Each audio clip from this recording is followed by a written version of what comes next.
Thursday, the low pressure that was bringing all the wet weather across the UK is going to be pulling away, heading towards southern parts of Scandinavia, and we'll start to see the weather changing out to the west, with cloud coming in from off the Atlantic to Northern Ireland, threatening some rain later. But still got some showers down the eastern parts of Scotland, in particular for eastern England, with some sunshine in between all that wet weather, and those temperatures continuing to creep up just a little. For a while, the jet stream is going to be quite light, not doing much Wednesday and Thursday, but then the pattern changes for the end of the week. A much stronger jet is going to be propagating across the Atlantic, and that is going to change the weather pattern.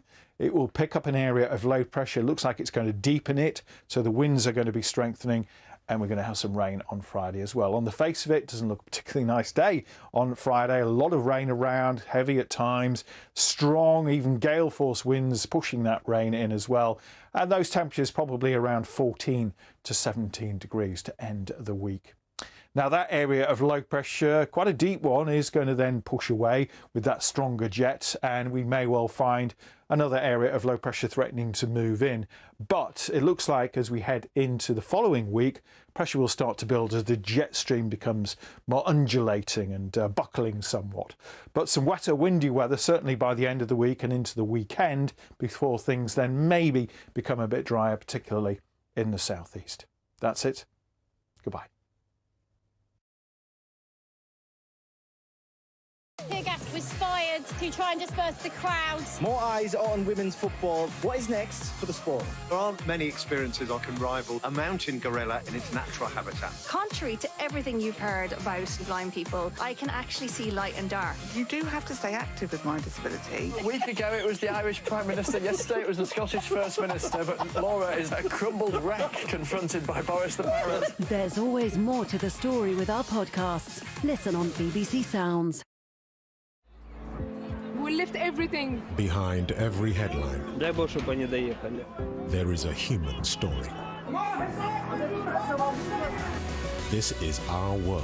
It's a living culture. A series of documentary films that reveal the human drama at the heart of global events. Життя триває, у нас двоє дітей. Our World. Watch on BBC iPlayer.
Italy on the cusp of momentous political change. This is BBC News. I'm Mark Lowen, live in Rome, where polls have just closed in a potentially game-changing election. Polls suggest that the Brothers of Italy party will come out on top, which would make its leader, Giorgia Meloni, Italy's first female prime minister. She would also be the country's first far-right leader since Benito Mussolini.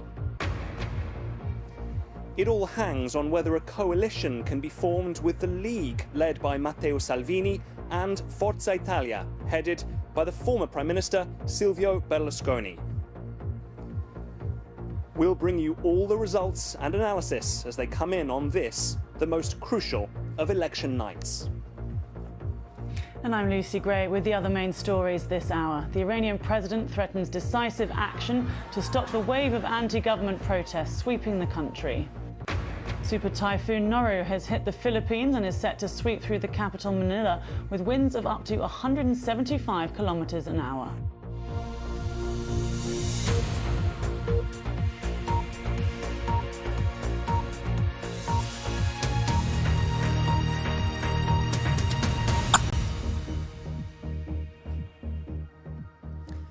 Hello and welcome to Rome, where the polls have just closed in a momentous election that